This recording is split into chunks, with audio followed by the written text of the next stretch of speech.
वो 14 से लेकर बस ये है कि कृष्ण ने एक लोगों को संदेश संदेश दिया है कि कर्म करते जाओ, फल की आशा मत करो। तो उसी भाव से काम करती जाती हूँ।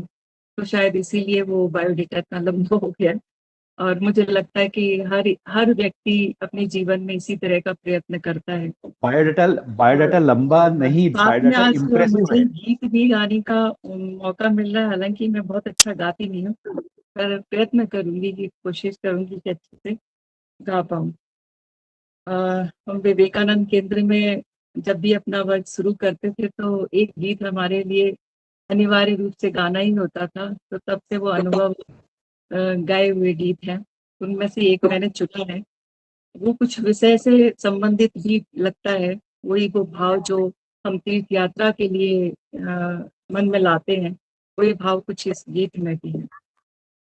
आदरणीय शारदा दीदी, अपना माइक बंद कर दीजिएगा। मेरी आवाज आ रही है पीछे? बहुत अच्छी आ रही है आपकी आवाज। यह कल कल छल छल बहती, क्या कहती गंगा धारा, युग युग से बहता आता, यह पुण्य प्रवाह हमारा। हम इसके लघुतम जल कण, बनते मिटते हैं क्षण क्षण, अपना अस्तित्व मिटाकर, तन मन धन करते अर्पण, बढ़ते जाने का शुभ प्रण, प्राणों से हमको प्यारा, यह पुण्य प्रवाह हमारा। यह कल कल छल छल बहती, क्या कहती गंगा धारा, युग युग से बहता आता, यह पुण्य प्रवाह हमारा। इस धारा में घुल मिलकर तीरों की राख बही है, इस धारा की कितने ही ऋषियों ने शरण ली है। इस धारा की गोदी में खेला इतिहास हमारा, यह पुण्य प्रवाह हमारा। यह कल कल छल छल बहती, क्या कहती गंगा धारा, युग युग से बहता आता, यह पुण्य प्रवाह हमारा। यह अविरल तप का फल है, यह राष्ट्र प्रवाह प्रबल है, शुभ संस्कृति का परिचायक, भारत माँ का चल है।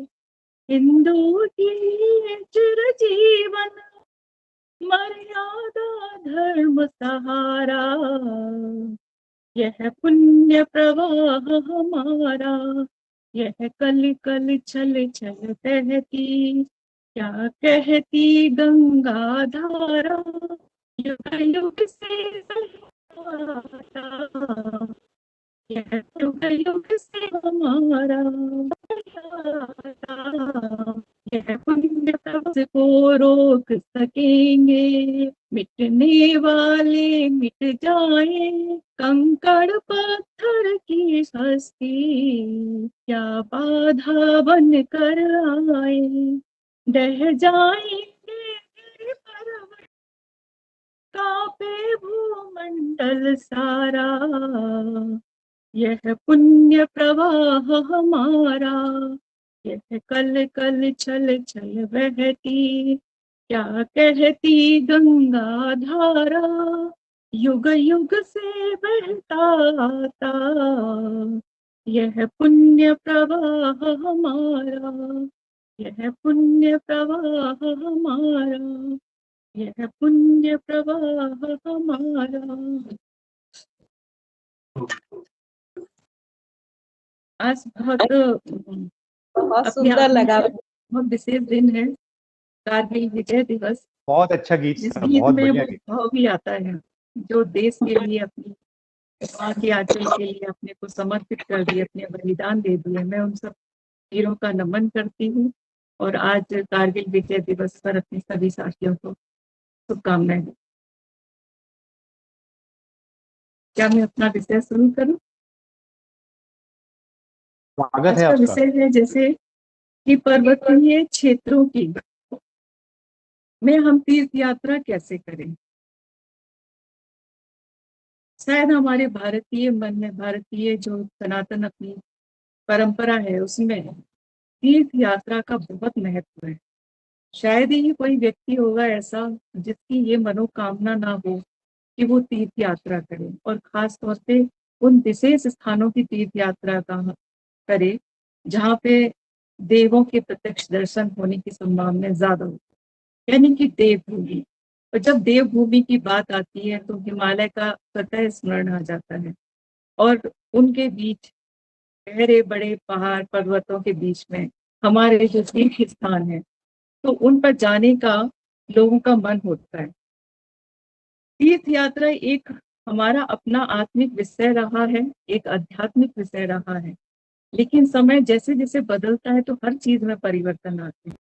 तो तीर्थ यात्राओं के भी जो कॉन्सेप्ट या जो उसकी धारणा थी, उनमें भी थोड़े थोड़े परिवर्तन आए, और उनको देखते हुए समय जैसे जैसे बदला तो उनकी यात्राओं के तरीके बदलते चले गए।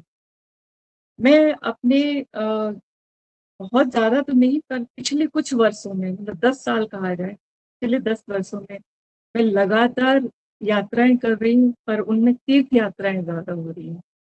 और उन तीर्थ यात्राओं को करने के बाद ये विषय मेरे मन में बार बार आया कि हमारे भारत में लोगों को तीर्थ यात्राओं का इतना ज्यादा महत्व है और उनकी भावनाएं उसके प्रति इतनी रहती हैं, लेकिन वो कभी भी इसकी हर चीज की तैयारी करते हैं, पर तीर्थ यात्राओं की प्रॉपर तैयारी वो कभी नहीं करते।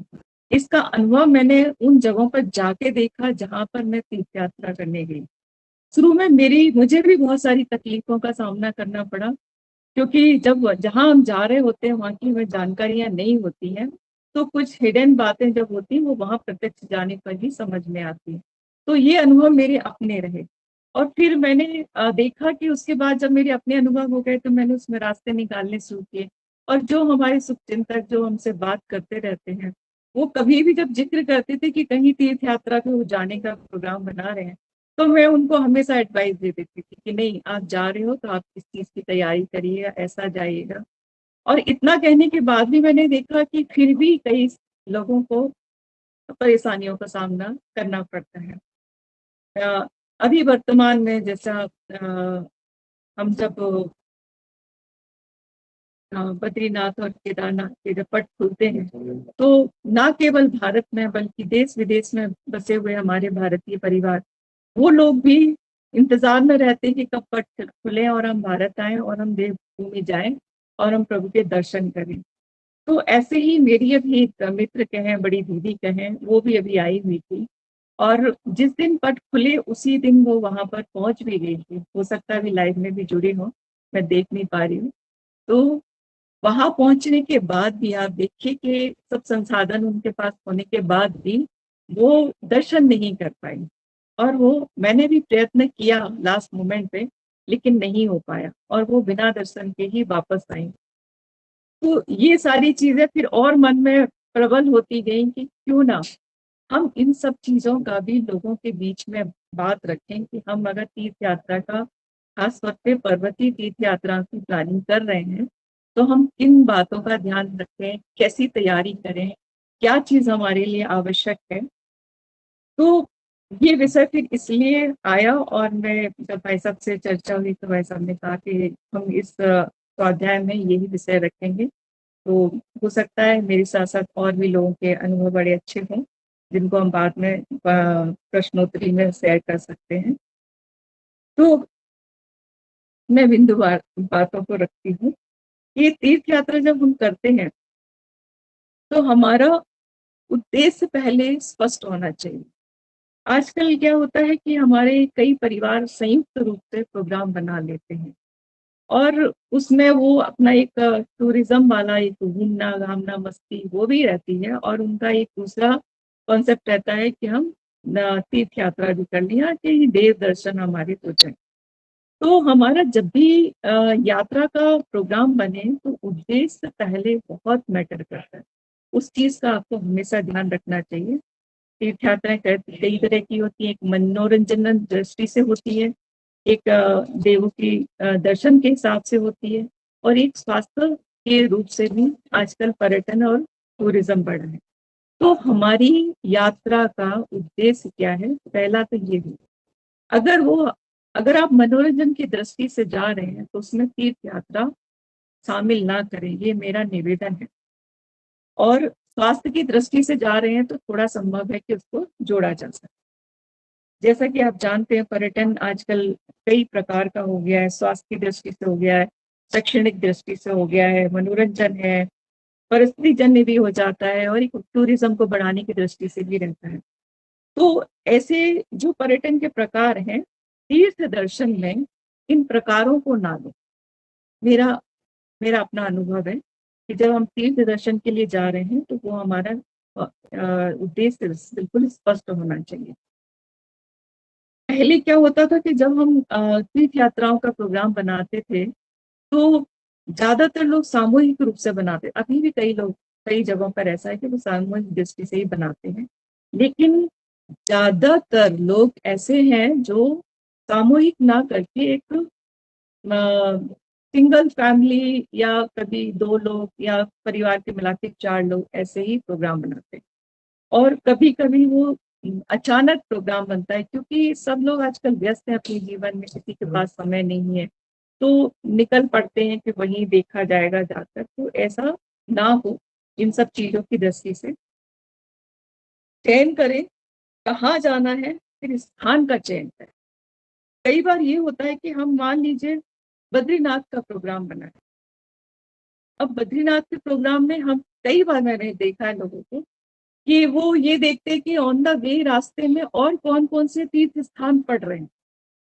तो उनको भी देखते हुए जाने का या लौटते में देखते हुए आने का भी वो प्रोग्राम बना लेते हैं। समय उनके पास कितना है इसका आकलन नहीं होता उनके पास, सुविधाएँ कितनी हैं उनका आकलन नहीं होता है, बजट कितना है ये उनका आकलन नहीं होता है, बस उस दृष्टि से वो बना लेते हैं। तो ये उस समय पर उन यात्राओं में बड़े सारे व्यवधान आते हैं और समस्याएँ आती हैं, जिनका वो अभी मैं अपने अनुभव बताऊँगी तो आपको समझ आएगा कि कैसे दिक्कतें आती हैं।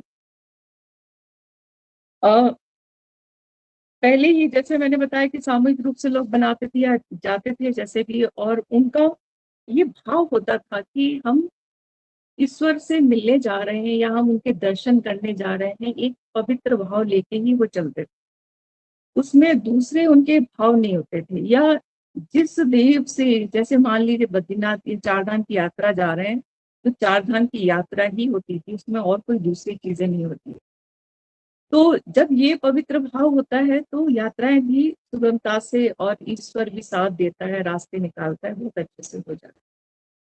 तो जब ये भाव से जब हम जाते हैं तो पवित्रता बनी रहती है, इन सब का ध्यान रखते हुए जब हम करते हैं तो अ, सरकार ने भी, और जो पहले समस्याएँ जो व्यवस्थाएँ थी और आज जो व्यवस्थाएँ हैं, उनमें बहुत परिवर्तन किए हैं, और उनके कारण अब यात्राएँ बहुत सुगमता से हो पा रही हैं।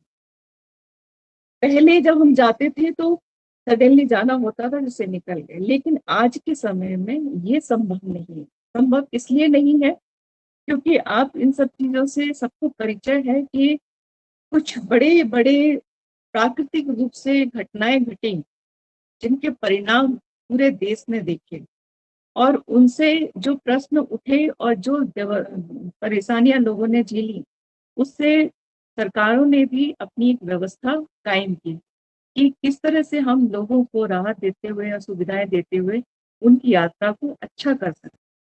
तो इस दृष्टि से जैसे केदारनाथ यात्रा के समय पर भी जो 25 साल पहले घटना हुई थी, तो आप देखिए उस समय आंकड़े तक स्पष्ट नहीं हो पाए थे कि कितने लोग काल के उसमें चले गए। कोई संख्या नहीं थी, गाँव की संख्या नहीं थी, तीर्थ यात्रियों की संख्या नहीं थी। तो उन सब चीज़ों को ध्यान में रखते हुए अब जो प्रशासन ने व्यवस्थाएँ की वो ये हैं कि अगर आप किसी भी तीर्थ यात्रा पे जाते हैं तो आपका बायोमेट्रिक एक रजिस्ट्रेशन अनिवार्य होता है, जो मुझे लगता है कि अधिकांशतर लोगों को पता नहीं। और ये पंजीयन के लिए जैसे हम 2 दिन 3 दिन का प्रोग्राम बना के जाते हैं, इन सारे कामों में समय लगता है। तो जब आप जाएँगे, कहीं से भी यात्रा करेंगे, चाहे वो हरिद्वार से हो, देहरादून से हो या ऋषिकेश से, जहाँ से भी आपकी यात्रा प्रारंभ होती है, उन सभी जगहों पर या तीर्थ स्थानों पे भी जहाँ हर जगह बायोमेट्रिक रजिस्ट्रेशन के सेंटर बनाए गए हैं, वहाँ पे आपको रजिस्ट्रेशन कराना होता है। उसके बाद एक और व्यवस्था होती है कि जिस तीर्थ स्थान पे आप जा रहे हैं, वहाँ पर भी एक टिकट लेना पड़ता है। वो टिकट नॉमिनल चार्ज होता है, उसको कई लोग गलत तरीके से उसका प्रसार प्रचार करते हैं। उससे कोई फ़र्क ज़्यादा पड़ता नहीं है। 2 कारण होते हैं कि एक तो जो नॉमिनल उसकी फ़ीस आती है उससे इस मंदिर के व्यवस्था में लगती है और दूसरी ये होती है कि आपकी एक प्रॉपर वे में एंट्री होती है कि वहाँ पर आप आज इस जगह पर, इस स्थान पर देवभूमि में आप प्रवेश करे हैं। तो ये बहुत आवश्यक भी है और आपके लिए भी सुरक्षित रखने के लिए भी आवश्यक है कि कहीं पर भी आपकी ज़रूरत पड़ती है या आपकी आइडेंटिटी को देखना होता है, तो वो आसानी से हमें पता लगाया जा सकता है। तो ये सारी चीज़ों के लिए जब हम प्लान करते हैं कि हमें कहीं जाना है, मान लीजिए उदाहरण के तौर पर हम 4 धाम की यात्रा ही कर रहे हैं। सभी की जो मुख्य तौर पे अगर हम यात्राओं की बात करते हैं, जिनकी सबकी मनोकामना होती है, वो सबसे ज़्यादा होती है कि कैलाश मानसरोवर की यात्रा हो जाए हमारी, महादेव से दर्शन हो जाए। दूसरी सेकंड जो रहती है, वो रहती है 4 धाम की, फिर 4 अपने पूरी उनकी रहती है, फिर 12 ज्योतिर्लिंग की रहती है, उन्हीं स्थानों पर हो जाए और उसके बाद प्रमुख शक्तिपीठों की रहती है। ये सभी की मनोकामनाएँ होती हैं कि हम इतने स्थानों पर तो कम से कम इस जीवन में हो आएँ। अब ईश्वर कितना मौका देता है वो अलग बात है, लेकिन इतना सभी की इच्छाएँ होती हैं। तो उसमें भी अगर हम प्रमुखता से देखें तो कैलाश मानसरोवर की यात्रा के लिए तो बहुत ज़्यादा सरकार भी फॉर्मेलिटीज़ करती है और हम लोग को भी बहुत सारी तैयारी करनी पड़ती है, बजट भी बहुत बड़ा होता है। लेकिन चार धाम यात्रा लोग बहुत आसान समझ लेते हैं और गाड़ी लेके निकल जाते हैं। ना ये देखते हैं कि वहाँ के जाने के लिए भी हमें कुछ जानकारी चाहिए। तो किन बातों की आवश्यकता है जो उनको पता होना चाहिए? पहला ये कि अगर आपने यात्रा का प्लान कर लिया है, तो सबसे पहले ये देखा जाए जो समय पे आप जा रहे हैं वो समय अनुकूल है या नहीं। चारधाम यात्रा में सबसे अनुकूल समय माना जाता है मई से जून और उधर अक्टूबर-नवंबर का महीना। बीच के जो महीने होते हैं वो बारिश के महीने होते हैं। उस समय बहुत बारिश होती है, तो भूस्खलन के आए दिन आप देखते ही हैं समाचारों में। तो ये समस्याएँ आती हैं, उसके कारण यात्रियों को भी परेशानी उठानी पड़ती है। तो पहले तो आप समय का निर्धारण करें कि आप जो समय पर जा रहे हैं, वो आपके परिवार के हिसाब से, आपकी अनुकूलता के हिसाब से है कि नहीं। दूसरा कि आप कहाँ जाना चाह रहे हैं। जहाँ जाना चाह रहे हैं, वहाँ की आप पूरी जानकारी आजकल गूगल पे सब कुछ उपलब्ध रहता है। बहुत सारी पर्यटन की एजेंसियाँ काम करती हैं, जो ऑनलाइन आपका रजिस्ट्रेशन करती हैं। क्या-क्या सुविधाएँ वहाँ पर हैं, इमरजेंसी नंबर क्या-क्या हैं, उन सब की भी जानकारी आपको होनी चाहिए। वो भी आपको वहाँ से मिल जाती है। आप हर एक वेबसाइट पे जाएँगे, तो आपको वहाँ के इमरजेंसी नंबर भी मिलेंगे, वहाँ की मेल आईडी भी मिलेगी, अधिकारियों के भी नंबर मिलेंगे। तो ये सब आपको कम से कम एक छोटी नोटबुक रखनी चाहिए और उसमें लिखना चाहिए। हम लोग क्या है मोबाइल के भी बहुत अभ्यस्त हो गए हैं। मोबाइल में ही सारा सेव कर लेते हैं। अब जब हम ऐसी जगहों पे जा रहे होते हैं तो कोई बड़ी बात नहीं होती है कि कभी मोबाइल में पानी आ गया, चल लग गया तो उसके कारण वो खराब हो गया, गिर गया, खो गया। ऐसी स्थिति में आप बिल्कुल एकदम अपने आप को ऐसा असहाय रूप में पाएँगे कि क्या करें? तो जब भी आप जाएँ तो उन सारी जानकारियों को, उन नंबरों को, परिवार के भी नंबरों को क्योंकि हम लोग परिवार के लोगों के भी नंबर आजकल मोबाइल के कारण याद नहीं रखते, तो उन सबको भी लिख कर छोटी नोटबुक में लेकर जाएँ। इसके अलावा हम जा रहे हैं तो हमारा वो मार्ग कैसा है? हम किस मार्ग से देखिए, सबकी सुविधा के अनुसार अपना-अपना चयन करना पड़ता है। जो बहुत उच्च वर्ग के लोग हैं, वो 2 दिन में यात्राएँ करके आ जाते हैं। वो फ्लाइट पकड़ते हैं बहुत जो भी नज़दीक एयरपोर्ट होता है वहाँ तक, वहाँ से फिर वो हेलीकॉप्टर सर्विस लेते हैं, 1 आध घंटे में हेलीकॉप्टर भी दर्शन करा के और वापस लेके आ जाता है। बीच मिडिल क्लास होता है, वो भी थोड़ी कोशिशें करता है, तो हम वहाँ तक पहुँच गए। फिर उसके आगे रजिस्ट्रेशन के लिए लाइन में लगना है। फिर जब आप दर्शन के लिए जाएँगे तो वहाँ पे भी लाइन में लगना है। तो उनमें कितना समय लगेगा, ये सब चीज़ों का आकलन करना और उन सब के रजिस्ट्रेशन करना। अगर आप हेलीकॉप्टर सर्विसेज़ लेना चाहते हैं, तो कहाँ-कहाँ से सर्विसेज़ मिलती हैं, उनको पता लगाएँ और उनकी प्री बुकिंग कराएँ। मैंने कई बार यात्राओं में देखा कि लोग पहले से सर्विस लेते नहीं हैं, लेकिन वहाँ जाकर पता चलता है कि आज मौसम खराब हो गया, यात्रा बंद है, आगे नहीं जा सकते हैं या फिर कोई और कारण से समय लग रहा है या स्वास्थ्य खराब हो गया है, लेकिन मौके तक पहुँच गए हैं, लेकिन दर्शन के लिए आगे नहीं बढ़ पा रहे। तो वो लोग क्या करते हैं, लास्ट मोमेंट में जाके हेलीकॉप्टर सर्विस के लिए ट्राई करते हैं और वो भी उस पेड़ में उनको बहुत लंबी लाइन में वहाँ पे भी लगे रहना पड़ता है। दिन-दिन भर लगे रहने के बाद भी वो हेलीकॉप्टर सर्विस उन्हें नहीं मिल पाती है। तो मेरा कहना है कि ये सारी चीज़ें पहले तो देखें कि कौन-सी सुविधा कहाँ से मिल पा रही है और उनकी ऑनलाइन सब कुछ अवेलेबल है, आप उनको बुकिंग कर सकते हैं। अ, टैक्सी लेनी है तो वो भी आप ट्रैवल एजेंसी से बुक कर सकते हैं। रहने की बहुत बड़ी समस्या आती है हर जगह पर। उसकी आपकी प्री बुकिंग बहुत ज़रूरी है।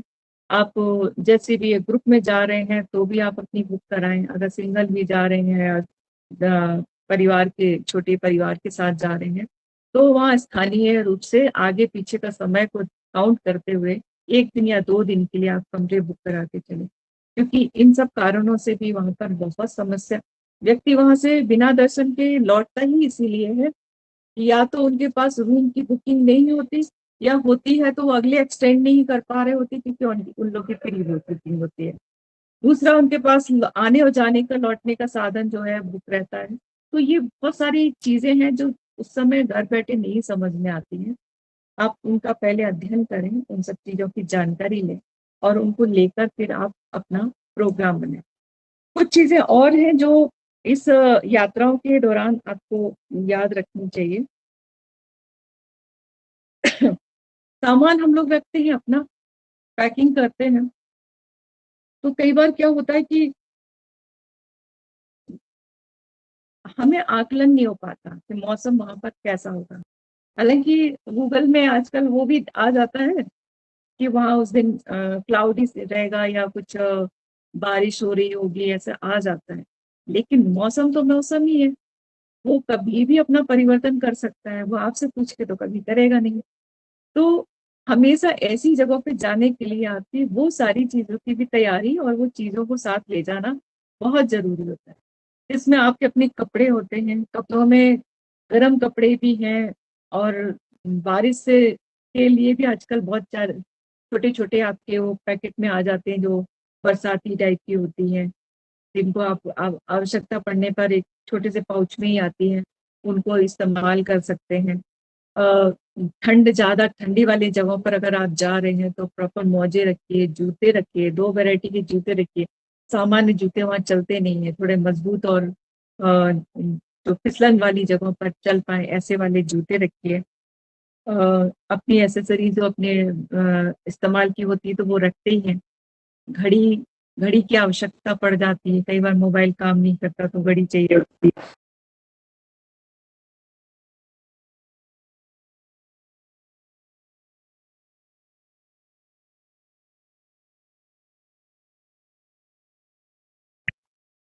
आवाज नहीं आ रही। हेलो। तो आप लॉक करके किसी लॉकर में रखकर जा सकें।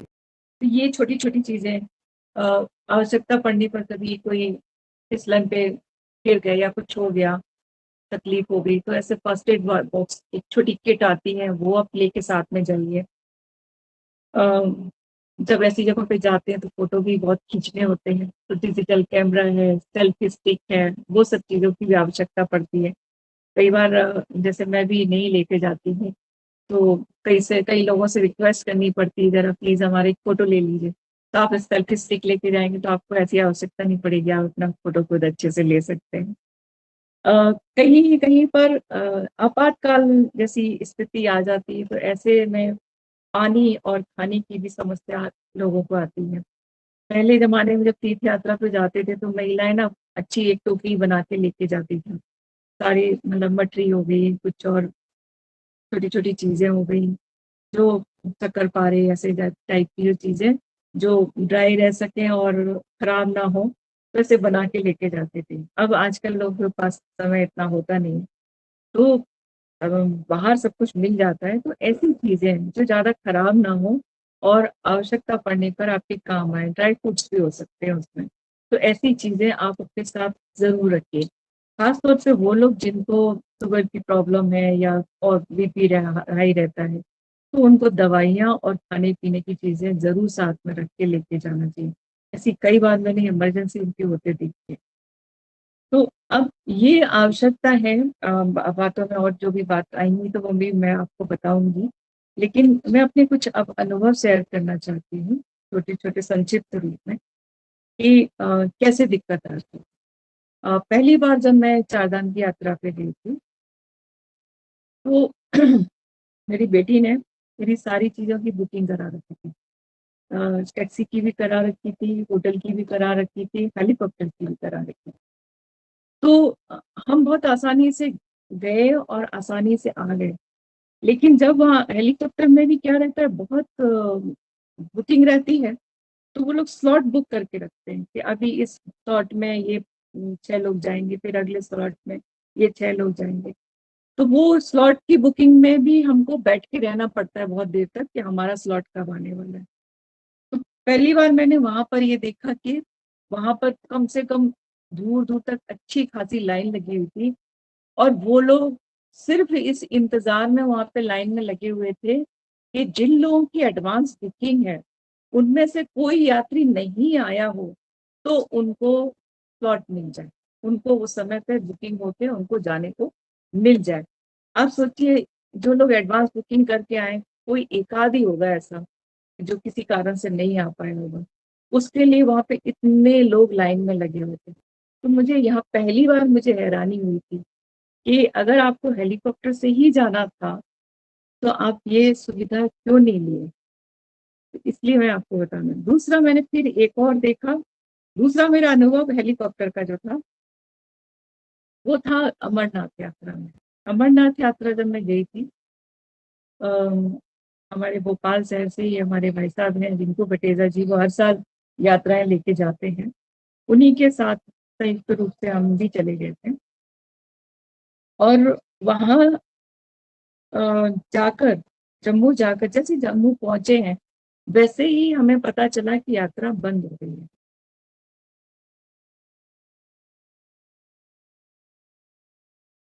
क्योंकि अमरनाथ में बहुत भयंकर तरीके से बारिश हो रही थी और ये कहा गया कि अभी 2 दिन तो यात्रा स्थगित रहेगी, अगर बारिश बंद नहीं हुई, तो और भी दिन टल सकते।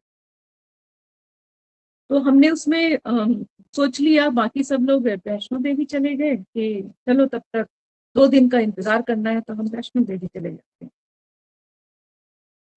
हम अपना एक सूत्रीय कार्यक्रम लेके चलते हैं तो हमने सोचा नहीं, हम तो बाबा के दर्शन के लिए ही आए थे और हम अभी हमें और कहीं नहीं जाना, हम वापस जाएँगे। तो हमने लौटने की अपनी टिकट करा ली।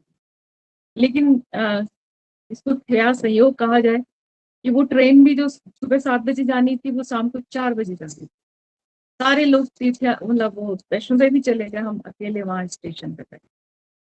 तो अ, अब बैठे होते हैं तो कई ख़्याल आते हैं, तो जो मैंने आपने जैसा बताया ना डायबिटीज़ मूवमेंट जो मैंने 2010 से चलाया था पूरे मध्य प्रदेश में और फिर वो राष्ट्रीय प्रोजेक्ट के तौर पे चला मधुमेह नियंत्रित भारत के नाम से। तो हम पूरे भारत में 33 एसआरएफ थे जिस इस प्रोजेक्ट को जो कर रहे थे। तो उसमें जम्मू कश्मीर से भी जो एसआरएफ थे डॉक्टर सब्जार जी। मुझे उनका याद आया तो मैंने उनको फ़ोन किया। मैंने उनको बताया कि भैया ऐसे-ऐसे हम दर्शन के लिए आए थे और अब जा रहे हैं और क्योंकि यात्रा कैंसल हो गई। तो उन्होंने कहा कि नहीं-नहीं ऐसा मत करो, आप यहाँ तक आ गए हो दीदी, अभी आप वापस मत जाओ, मैं गाड़ी भेज रहा हूँ, मैं व्यवस्था करता हूँ। तो उन्होंने ऐसे करके मुझे गाड़ी भेजी वहाँ से, श्रीनगर से और मुझे वहाँ से बुला लिया। और मेरा ये भाग्य कहा जाए, क्या कहा जाए कि जो यात्रा टली हुई थी, अगले ही दिन बारिश अचानक बंद हो गई और उन्होंने तुरंत अपनी गाड़ी से मुझे बालटाल भेजा और वहाँ से मैं वो घोड़ा लिया और मैं वहाँ सुबह चढ़ी और शाम तक वापस भी दर्शन करके आ गई। और जैसे ही नीचे आए वैसी बारिश फिर शुरू हो गई और फिर वो 15-20 दिन तक बंद ही नहीं हुई। तो यात्रा फिर किसी की भी नहीं हो पाई। तो ये मैं बाबा अमरनाथ का मतलब एक कहा जाए कि क्या बोलूँ मैं शब्द नहीं है कि उन्होंने देखा कि भई ये मतलब कहते हैं ना कि जब संयोग तभी बनता है कि जब ईश्वर को भी पता होता है कि वो ही मैं उनसे ही मिलने आना चाहती हूँ। तो शायद ऐसा रहा होगा कि मैंने दर्शन किए और मैं वापस आई। तो वहाँ पर भी मैंने जब देखा कि यात्रा टली हुई थी तो वहाँ पर भी हेलीकॉप्टर के लिए भी बहुत इसी तरह का बहुत रश था। जो लोग चाह रहे थे कि वहाँ से श्रीनगर तक वो लोग हेलीकॉप्टर से चले जाएँ। तो सेम यही था कि वहाँ कोई कैंसल हो तो उनको चांस मिल जाए और वो वहाँ से जा पाएँ। क्योंकि जब अमरनाथ यात्रा करके जब आप लौटते हैं तो बहुत थकान हो जाती है और वो बहुत कठिन यात्रा है। कठिन इस सेंस में भी है कि जो रास्ता होता है वो तात्कालिक बनाया जाता है। वो पहले से बनाया हुआ रास्ता नहीं होता है। कीचड़ से भरा हुआ जैसे क्योंकि बारिश बराबर होती रहती है। घुटने-घुटने तक कीचड़ होता है। आप कुछ भी पहन के जाएँ, कैसे भी अच्छे से जाएँ, आपके पैर घुटने तक कीचड़ में जाने ही हैं।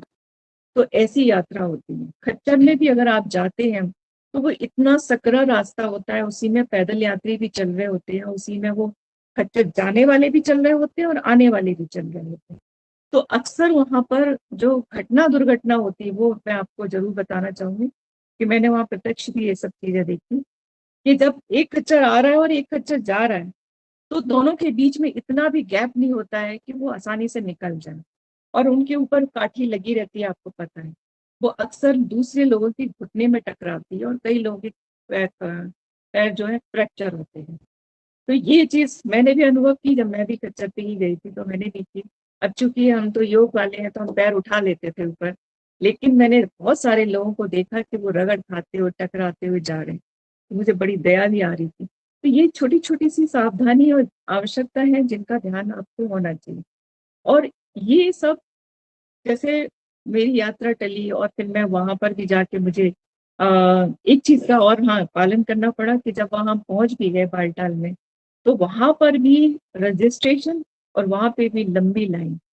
तो मैं वहाँ रात के 3 बजे से लेकर सुबह के 8 बजे तक लाइन में मैं ही नहीं, सभी यात्री लाइन में लगे रहे और 8 बजे के बाद वहाँ पर जो संख्या एक होती है, इतनी संख्या तक ही वो लोगों को यात्रियों को छोड़ते हैं। जैसे ही वो संख्या पूरी हो जाती है, उसके बाद वो 8 बज रहे हो चाहे 7 बज रहे हो, वो बंद कर देते हैं।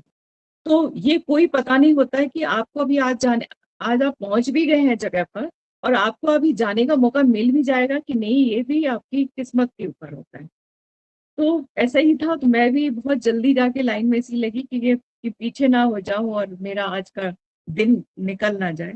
तो मैं तो निकल गई थी, लेकिन वहाँ पर और भी कई लोग शॉर्टकट रास्ता निकाल के अंदर घुसने का प्रयत्न करते हैं और हर जगह करते हैं। इस चीज़ का भी मेरा अनुभव एक रहा है कि अ, आजकल सब लोग इंस्टेंट लेते हैं। अभी तीर्थ दर्शन में और ईश्वर की आराधना में भी अगर शॉर्टकट आप ले रहे हैं, तो ये तो बहुत बड़ी बेईमानी जैसी लगती है। मेरा सबसे यही कहना है कि अगर आप तीर्थ यात्रा और उसकी ही प्लान कर रहे हैं और ईश्वर की ही आराधना करना चाहते हैं, तो आप भाव से जाइए, कष्ट उठा के जाइए, समर्पण के साथ जाइए कि वो जैसे बुलाना चाहता है आप वैसे जाइए। उसमें आपको वीआईपी रूट और आपको कुछ पैसे देकर भी टिकट मिल के भी लोग चले जाते हैं। अगर आपका स्वास्थ्य खराब है और कुछ है, तो अलग बात है। अदरवाइज़ तीर्थ यात्रा हमेशा आपको अपने साथ अकेले ही करनी चाहिए। जहाँ आप शॉर्टकट और वीआईपी रूट लेते हैं, वहाँ आपका अहम आपके अंदर साथ चलना शुरू हो जाता है। फिर आप देव दर्शन नहीं कर पाते। ये मेरा अपना अनुभव है और मैं हर किसी को ये बात कहती हूँ। क्योंकि सुविधा की दृष्टि से सरकार ने और कुछ मंदिरों की व्यवस्थाओं के लिए हर जगह ये व्यवस्था कर दी है कि आप टिकट लीजिए। लेकिन उनके बावजूद भी, इतनी व्यवस्थाएं करने के बावजूद भी लोग और रास्ते भी अपनाते हैं कि वीआईपी प्रोटोकॉल मिल जाए या हो जाए। वो नहीं करना है, वो नुकसानदायक ही होता है, मुझे ऐसा लगता है। तो ये सारे मेरे अपने अनुभव रहे। अब मैं बात करना चाहूँ, जैसे मैं अपनी वो दीदी की बात कर रही थी जो अभी बाहर से आई थी दर्शन के लिए। अ, वो मुझे बहुत बार बोल चुकी थी कि मुझे भारत आना है और मुझे बद्रीनाथ के दर्शन करने। उनको इतना अंदर से बार-बार, जैसे कहते हैं ना, भूख सी उठती है, ऐसा बार-बार वो उनकी बातों से स्पष्ट होता था। तो मैंने भी सोच रखा था कि जब भी वो आएँगी तो मैं उनको बताऊँगी कि कैसे-कैसे जाना है। लेकिन कुछ ऐसा बीच में गैप हो गया और हम बात नहीं कर पाए और वो पूरे परिवार सब सहित आई और बाय रोड वहाँ निकल भी गई और वहाँ पहुँच भी गई। वहाँ और जिस दिन वो वहाँ पहुँची हैं, उन्होंने मुझे फ़ोन नहीं किया था, मैंने ही उनको ऐसे ही फ़ोन लगा लिया कि आप कब आ रहे हो? बोले, अरे हम तो आ भी गए और हम बद्रीनाथ भी आ रहे हैं। तो मैंने कहा बताना चाहिए था आपको। बोले नहीं, अभी ऐसा बन गया, ऐसा हुआ, वैसा हुआ। उन्होंने पूरे अपने कारण बताए।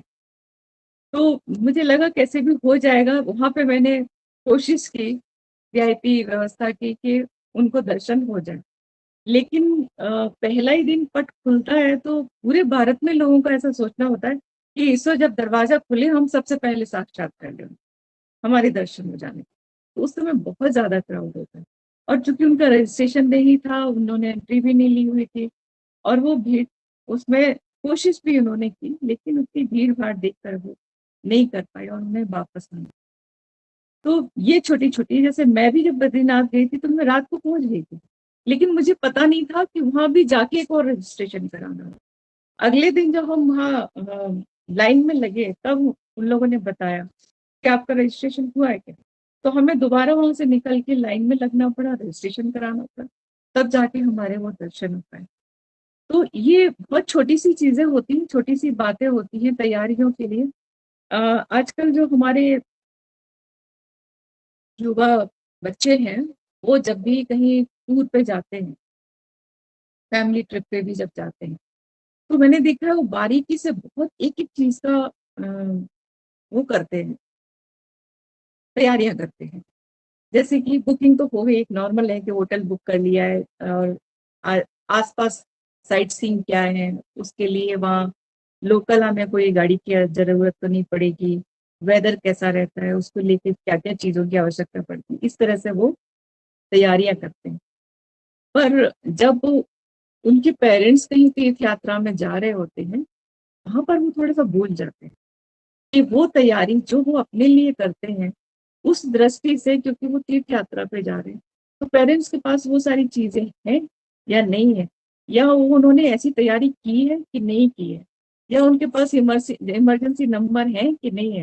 हालाँकि जितने बुजुर्ग हैं वो पहले ही बहुत प्रिपेयर रहते हैं इन सब चीज़ों के लिए, लेकिन फिर भी कुछ मेरे जैसे भी लापरवाह हैं जो मतलब इन सब चीज़ों पे ध्यान ही नहीं देते हैं। तो यहाँ तो मेरे बच्चे ही मेरा ध्यान करा देते हैं, लेकिन अ, बच्चों को, हर एक के बच्चों को ऐसी तैयारी करनी चाहिए।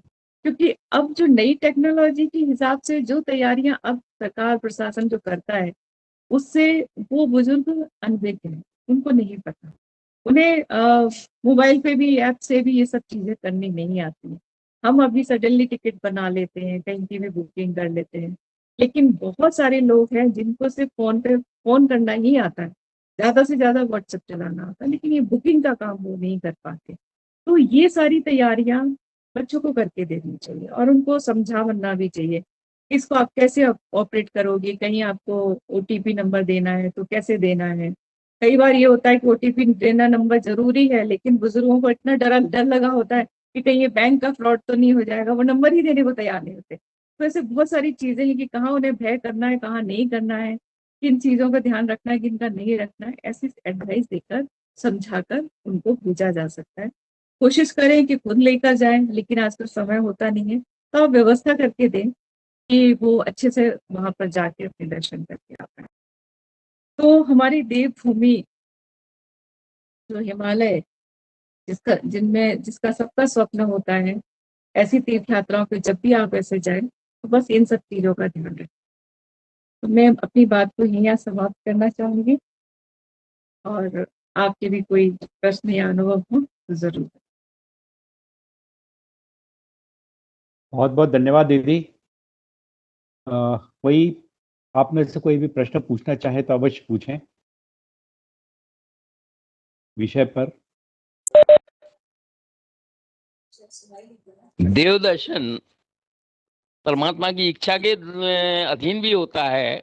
हमें पूरी तैयारी करके, जैसे आपने बताया कि गए और फिर दर्शन नहीं हो पाए हमारे सहयोगी को, तो ये जो है व्यवस्था तो करके जाना चाहिए, लेकिन आजकल इतनी सुविधा है कि जगह जगह पग पग पर बड़े आराम से पहुंचा जा सकता है। हम भी हुआ आए थे, कोई दिक्कत ज्यादा नहीं आई थी 4-5 साल पहले, और पूरा चारों धाम घूमिया, चारों जगह है।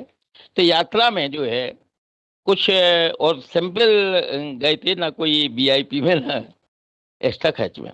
तो इसके लिए श्रद्धा तो जरूरी है कि भाई वहाँ का देव स्थान पर जाना। और आप कह रहे हैं कि बीच के रास्ते नहीं देखना चाहिए, तो समय हो तो बिल्कुल वहां तक गए तो इसको भी अगर देख ले तो क्या हर्ज है जी। धन्यवाद।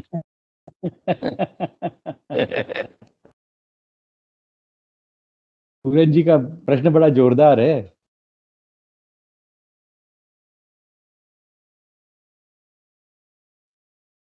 अगर आप अपने साधन से जा रहे हैं और आपके पास सुविधाएं हैं, समय भी है, तो मैं तो कहती हूँ कि सारे दर्शन करना चाहिए। मैं भी यही करती हूँ।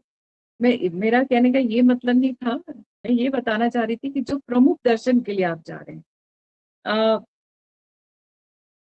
थोड़ा लंबा हो जाएगा। मैं अभी थोड़ी सी एक और दो अनुभव आपको बताना चाहती हूँ कि जरूर बताइए, जब आप जरूर किसी बताइए। के लिए प्रण कर लें और प्रतिज्ञा कर लें कि हमें यहाँ जाना है, और बीच में आप डाइवर्ट होके कहीं और जगहों का अचानक प्लान करते हैं, तो जो मुख्य जहाँ दर्शन के लिए आप जा रहे हैं उसमें व्यवधान आता ही आता है। ये मेरा बहुत बार का अनुभव है। तब से ये धारणा मेरे मन में बनी कि जहाँ मुख्य दर्शन के लिए जा रहे हैं, आप चाहे तो पहले वहां दर्शन कर लें, उसके बाद आप दूसरी जगह का सोचें। ये क्यों होता है मुझे नहीं मालूम, लेकिन होता है। हमेशा नहीं, कभी कभी ऐसा होता है। वैसे तो हमें तो नहीं लगता है कि अगर ज्यादा आप समैया पे जाए, बहुत भीड़ है तो शायद संभव है। लेकिन अगर आप बिल्कुल स्वतः अपने दर्शन के मात्र जाए और सारे यहाँ से तीर्थ देखते जाए, लौटते वहां भी होते आए, हरिद्वार या देहरादून, तो दोनों पर्पज सफल हो सकते हैं। हमें कोई ऐसा व्यवधान नजर नहीं आया था, इसलिए कहा। ये पूरन जी वो एक गीत है ना, वो चलो बुलावा आया है, माता ने बुलाया है। तो वह जो देव हैं वो आपको बुलाते हैं कि पूरन जी आप आ जाइए दर्शन करने के लिए। तो जो समय निर्धारित होता है उस समय पर आप पहुंच जाते हैं, आपको कोई दर्द दुख नहीं होता, कोई समस्या नहीं आती। यही लेकिन हमारा अक्सर ऐसे आपके ऐसे सौभाग्यशाली लोग बहुत कम रहते हैं। बिल्कुल। नहीं, अक्सर ये आपने जो हमारा बताया जो है, तो जो विषय जाने वाला है, हुआ वो डर के जाए कि भैया इतनी समस्याएं हैं, तो कहाँ तक हम पूर्ति कर पाए, और नहीं खासतौर से नहीं ओल्ड बिल्कुल एज वाले। नहीं नहीं, डर के बिल्कुल ना जाए, और ये सोच करके जाए कि कौन कौन सी समस्याएं आ सकती हैं हाँ, और ये तो कौन है। कौन सी कठिनाइयां आ सकती हैं। ये और कठिनाइयों के विषय में है, और कौन कौन सी सावधानियां हमको रखनी चाहिए। हमारा विषय जो है कठिनाइयों और समस्याओं से ज्यादा सावधानियों पर है कि क्या सावधानियां रखनी चाहिए। आज नहीं, का बहुत पूरा अच्छी विषय तो आपने यही इसको है। विस्तृत बताया, इसके लिए बहुत बहुत धन्यवाद। लेकिन हमारी अच्छा, जो इसमें आता मैं वो केदारनाथ की यात्रा का भी एक वर्णन इसमें सावधानी की दृष्टि से अपना अनुभव बताना चाहूंगी कि जब केदारनाथ यात्रा के दौरान जब वो त्रासदी हुई थी, उस समय हमारे परिवार के 5 लोग उस यात्रा में थे, और मेरी बहन भी अभी जुड़ी हुई है, वो भी उसमें थी उस समय। और मुझे बहुत बाद में पता चला था, और ये लोग मतलब अचानक समस्याएं कहाँ आती है, मैं सिर्फ उस दृष्टि से बताना चाहती हूँ कि ये अपनी गाड़ी से गए हुए थे, कहीं कोई परेशानी नहीं थी, इनके रहने की व्यवस्था भी सब कुछ सब जगह अच्छी सी थी। और जितने लोगों की आवश्यकता, जो भी सामान की आवश्यकता, सब कुछ वो व्यवस्थित करके गए हुए थे। लेकिन जब वो वहां से केदारनाथ दर्शन करके और बद्रीनाथ के लिए निकले हैं, और वो पंडोखर करके जगह है जो शायद, वहां तक पहुंचे थे। वहां पर रात में इन्होंने रात्रि विश्राम किया हुआ था, और ये रात में ये प्रलय आई। ठीक है, तो इनके जहां पर ये रुके हुए थे उसके दोनों तरफ के ये पहाड़ ढह चुके थे, दूर दूर तक कहीं पता नहीं था। इनके सबके मोबाइल बंद हो चुके थे, वहां पर खाने पीने का राशन खत्म हो चुका था। 5 दिन बाद तो हमको ये पता चल पाया था कि ये लोग कहाँ पर है। वो जगह हम लोग आइडेंटिफाई कर पाए थे। सिर्फ वो ड्राइवर का एक कीपैड वाला फोन था, वो अपने गाड़ी से रिचार्ज कर लेता था, उससे ही बात हो पा रही थी।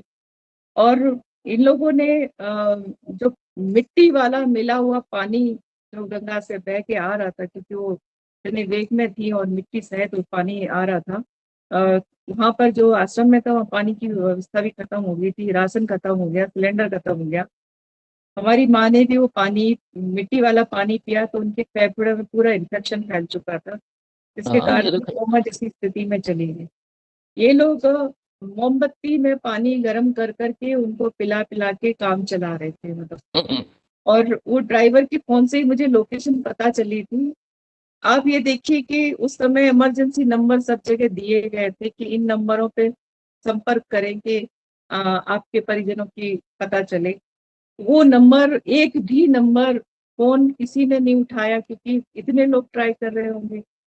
मैं इन लोग को ढूंढने की दृष्टि से दिल्ली पहुंची। दिल्ली में भी जितने भी जो व्यवस्थाओं के लिए सेंटर संपर्क के लिए बनाए गए थे, उन सारे सेंटर्स पे गई। कहीं से कोई इंफॉर्मेशन नहीं मिल पा रही थी, ना कोई व्यवस्था मिल पा रही थी।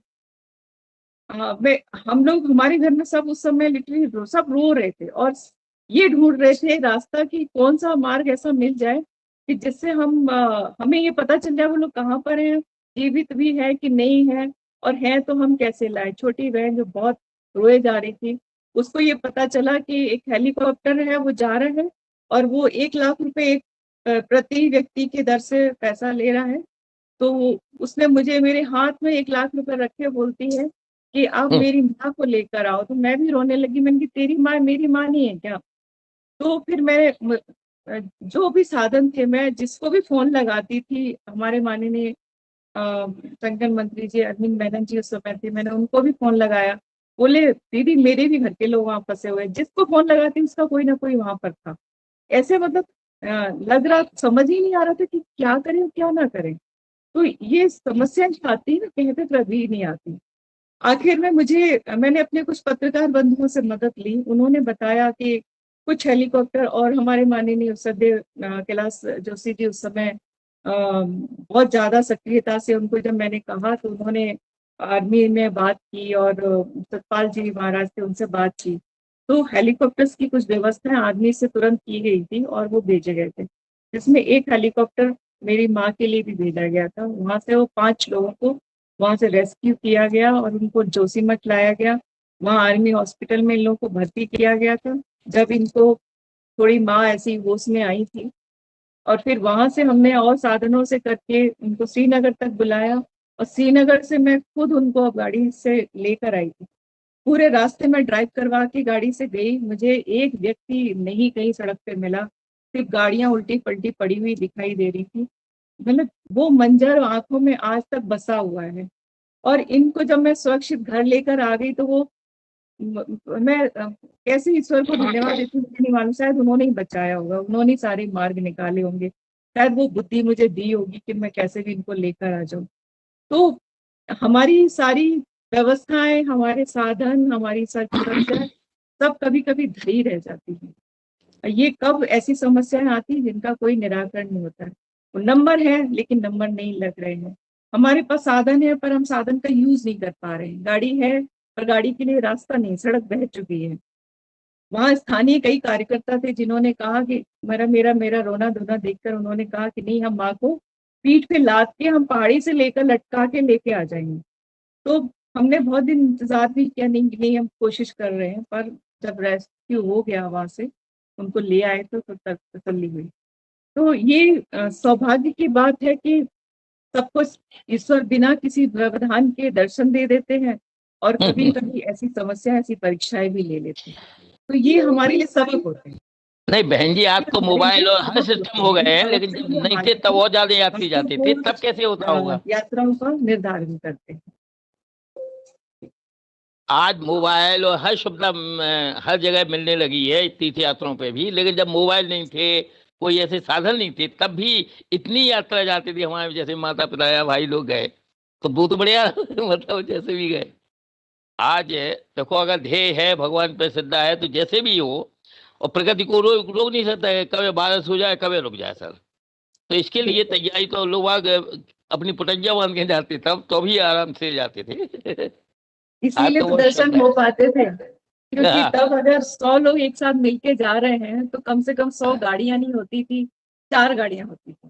हाँ, आज के समय में 100 लोग जा रहे हैं तो 50 गाड़ियां तो एटलीस्ट होती ही होती हैं। तो अब पॉल्यूशन तो सब लोगों ने खुद ही मिलके बढ़ा दिया है, तो यात्रा इसलिए थोड़ी कष्टदायी हो गई है। हाँ, और करता है हुई चीज़। बहुत तो अच्छा ये किया जो भी आपका। आपने ये जो आपने संस्मरण अपना सुनाया, ये वास्तव में बड़ा लोमहर्षक था। और मैं उस बात की कल्पना कर सकता हूँ कि कितने बुरी तरह से लोग बाग फंसे होंगे कि दोनों तरफ के पहाड़ खिसक चुके हैं और बीच में आपके आपके परिवार के लोग फंसे हुए हैं, और किस प्रकार से उनको न खाना उपलब्ध हो पा रहा है, न पानी उपलब्ध हो पा रहा है। उस बात की कल्पना करना भी अपने आप में बहुत बड़ा तो उन्होंने झेला हुआ वास्तविकता में। और आपने भी परिवार के लोग सदस्य के नाते उसको माने उस अनुभव को जिया हुआ है। तो मुझे लगता है कि ये अभी हमें जो आपने सावधानियां बताई वो हमें बिल्कुल अवश्य ही रखनी चाहिए। यह हाँ अपने जी, आप में बहुत बड़ी बात, बहुत बहुत जरूरी है। तारीफ तो ये है कि आपने अमरनाथ की यात्रा का बिल्कुल विचार छोड़ दिया था, और देखो भगवान ने बुलाया, तो इसकी तो आपने कितने आसानी से आप करे आई। ये ये भी तो मेरे एक साथ उपलब्धि है। वैसा भी ये मेरे साथ बार बार होता है। मैं ऐसे ही बहुत सारी यात्रा हैं जब जिसमें मैं विचार अपना त्यागती हूँ कि नहीं, मेरे लिए संभव नहीं है, और कुछ ऐसा घटना हो जाती है कि मैं वहां पहुंच ही जाती हूँ अपने आप। बहुत तो सारे ये सब स्मरण उसकी, है ऐसे। नहीं तो आपके ऊपर उसकी प्रसन्नता वो है कि नहीं है? तो वो जब देता है दर्शन देता है भगवान। बहुत स्नेह है ईश्वर का, वाकई सही में। है। बहुत अच्छा आपने खैर व्याख्यान किया, तो सतर्क हो जाना चाहिए। धन्यवाद। आदरणीय शारदा जी कुछ बोलना चाहेंगी? आप भी तो थी ना। हाँ, मेरा तो बहुत विचित्र अनुभव था। अभी समय नहीं है इतना कि बहुत लंबी गाथा है। बीत नहीं, गई सो शॉर्ट में बीत बोल गई। दीजिए। बस मुझे ऐसा लग रहा था कि एक बिस्किट भी मिल जाता तो भी ठीक था। और मोमबत्ती से पानी गर्म करना बहुत मुश्किल लग रहा था मुझे। ये अगर हेलीकॉप्टर नहीं आया, खत्म हो गई, तो मैं माँ को कैसे संभालूंगी। बहुत क्या मुश्किल चाहिए? थे वो। चलो हाँ भैया।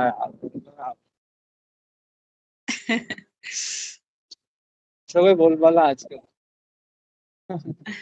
ठीक बहुत है, तो सबको बहुत प्रणाम। आपका आप लोगों का अनुभव सुनकर के रोंगटे खड़े हो जाते हैं। और अब आप लोग सभी यहाँ पर वहां से सकुशल लौटे आए, और सकुशल लौट करके फिर उसके बाद में अभी हम लोग के बीच में हैं। तो ये बड़े सौभाग्य का विषय है। और अपना अनुभव सुन करके, आपके अनुभव से हमको हम लोग निश्चित रूप से सीखेंगे। आ, दीदी, यदि आपकी अनुमति हो, रिंकू जी कुछ पूछना चाहते हैं। जी, रिंकू जी, आप कुछ पूछना चाह रहे हैं?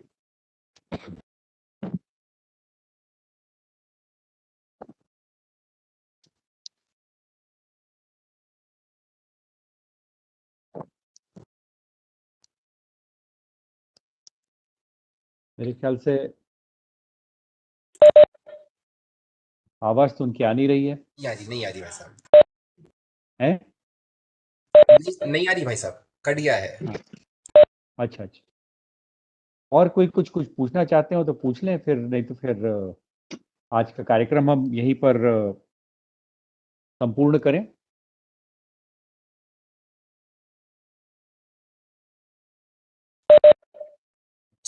जी भाई साहब। नीरव जी, जी। आप वहां पर हैं? अ, दीदी के प्रति आभार प्रदर्शित करें। भाई साहब अभी आप कर दीजिए, मेरे पास 2 कंप्यूटर है, आशीष जी नहीं आए हैं। अच्छा अच्छा अच्छा। आज के इस कार्यक्रम को हम यहीं संपूर्ण करते हैं। आदरणीय दीदी ने जो अपनी बात बताई और सारे के अपने अनुभव सुनाए, अपने संस्कृत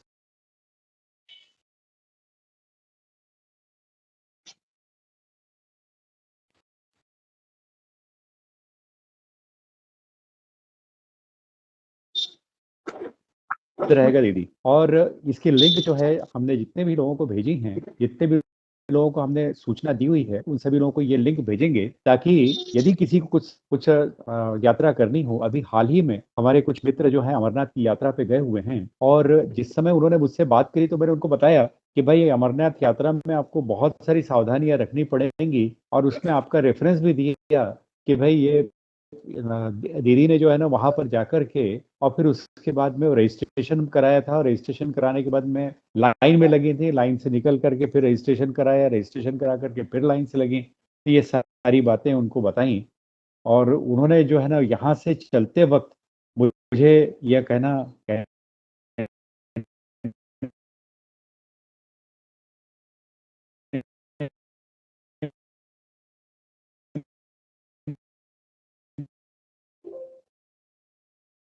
बातें बताई, महत्वपूर्ण बातें बताई थी, तो वो उनके साथ में मैंने शेयर की। अभी हमारे जो मित्र हैं पाटीदार लिखते हैं अपने आप को, और अपना जत्था लेकर के अमरनाथ गए हुए हैं, और शायद मेरे ख्याल से आज 26 तारीख है, कल उनका वापसी का कार्यक्रम है, ऐसा उन्होंने मुझे बताया था, 27 या 28 तारीख को। और निश्चित रूप से वो सकुशल वापस